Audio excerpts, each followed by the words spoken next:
Well, I know I'm supposed to be the tech guy, but I have to imagine, and Anna, you and I were talking about this yesterday. There is still the room and need for an analog phone call at times too, and so what's your thoughts, Anna? I'll kick it off with you on that versus relying on just the email, just the text, just the systems and things of that nature.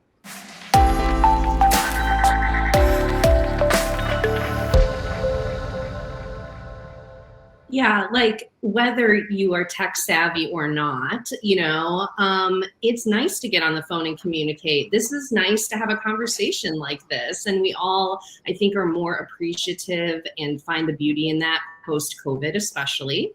When we all couldn't communicate in person. So it's very helpful for me. I find, especially in country music, to be able to pick up the phone and say, hey, saw you in Nashville, or like, oh, that show was great, or how are the ACMs? Let's run through this really quick and get a couple more things down. And I need to do that for hospitality anyway. So from the hospitality side of things, I'm always getting on the phone and running through a rider. So why not just do a little bit of that AR advance while I usually do the two departments together, depending on our events. That's what our company does. So, we'll just run through those main talking points, and I find it very helpful. And I think certain tour managers really love it.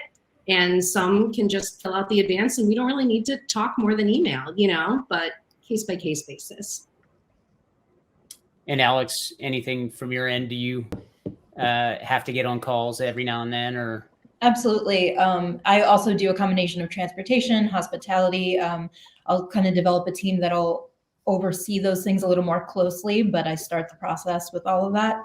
And it's case by case, like Anna said, it's just, some people prefer to be over the phone, and sometimes when it's a little more nuanced and a little bit more tricky than some more basic advances, it's easier to just chat on that. And also, it's easier sometimes when I don't have all of the information, maybe from the production side, before I send out a full advance. So it's almost like a pre-advance to at least be able to get on the phone and answer like the more crucial questions before I'm able to send out like a full packet of everything.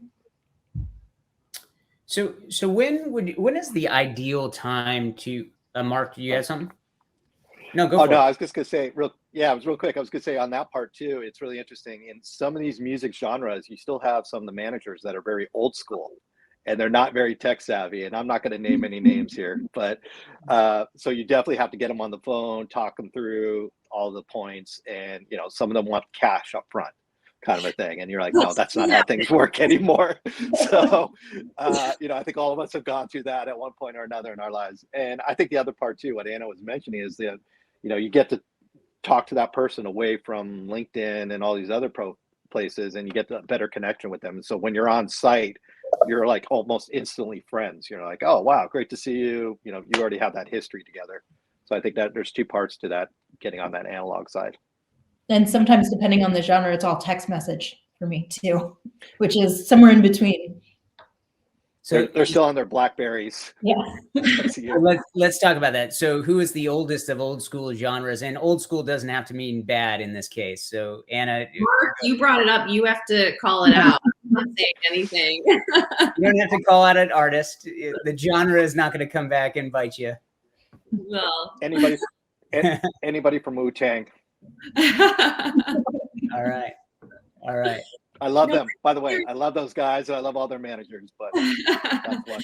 I think that there's there's an age range in our industry that is amazing. I mean, that's where that's how we learned. Like, that's where I came from. You know what I mean? So there's an appreciation of, in any genre, there's all different kinds of people that have been advancing different ways. So I think all of us are in agreement that we'll kind of cater and change our advance process to who we're dealing with, for a better experience for them on site. It's our job to represent our producers and also that artist, and bring the two together and make a logistically seamless, as much as we can, event for them, So however we need to communicate, that's all part of the process.